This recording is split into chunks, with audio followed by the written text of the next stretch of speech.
खिला लगता है। हाँ बहू, तू हमेशा बुलाती है तो जरूर आएंगे तेरे पास भी। हाँ हाँ, दीदी का घर बड़ा जो है, सब कुछ आपने शादी के बाद दीदी को ही तो दे दिया था। हमें भी दिया होता तो हम भी बड़ा घर लेते। क्यों सुनील? अरे नहीं नहीं, पापा ने सबको एक बराबर ही दिया है। छोटी बहू, क्या चाहिए तुम्हें, बोलो।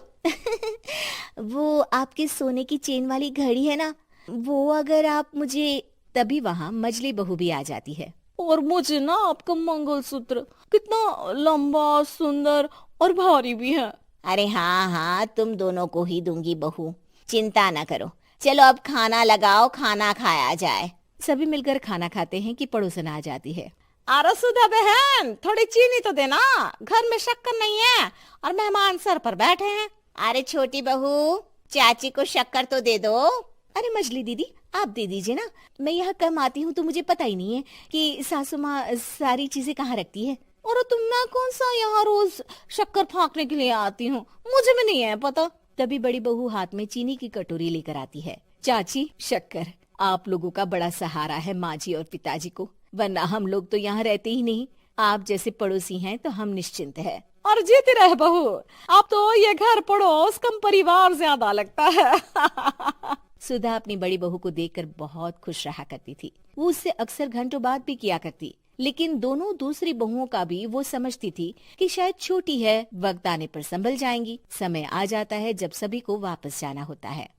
माँ जी, हम लोगों की फ्लाइट पहले है, हमें इजाजत दे। वो सास के गले लगकर चली जाती है। थोड़ी देर बाद छोटी बहू कहती है, माँ जी, मैं ना ये सोफे के कवर और चादरें ले जा रही हूँ, यहाँ तो ऐसी ही पड़ी रहेंगी। हाँ हाँ बहू, ले जा, और कुछ चाहिए तो बोल। और तो चाहिए बहुत कुछ, पर चलिए कोई बात नहीं, अगली बार ले जाऊंगी मैं।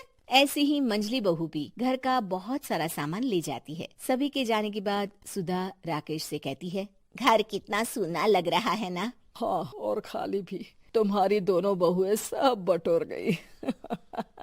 अरे ठीक है ना, हम दोनों ही तो हैं, कितना सामान लगेगा, फिर उन लोगों की नई गृहस्थी, इतना मत सोचा करे। समय बीतता है। ऐसे ही हर साल त्योहारों में सुधा और राकेश के बच्चों की बहू आते और जाते वक्त ढेर सारा सामान पैक कर कर ले जाती। लेकिन कुछ ही सालों में सुधा का देहांत हो जाता है।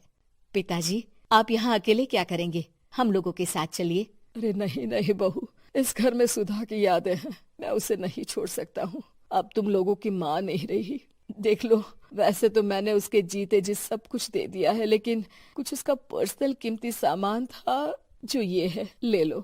सामान में होती है एक घड़ी और एक मंगलसूत्र। माँ जी ने कहा था कि वो ये घड़ी मुझे देंगी। हाँ हाँ पिताजी, माँ ने सबके सामने ये घड़ी सरिता को देने के लिए कहा था। उठा लो सरिता माँ की घड़ी। अब क्या था, छोटी बहू फट से घड़ी उठा लेती है। और पिताजी, ये मंगलसूत्र तो माँ ने मुझे ही देने को कहा था, याद है ना। वो सभी की ओर इशारा करती है।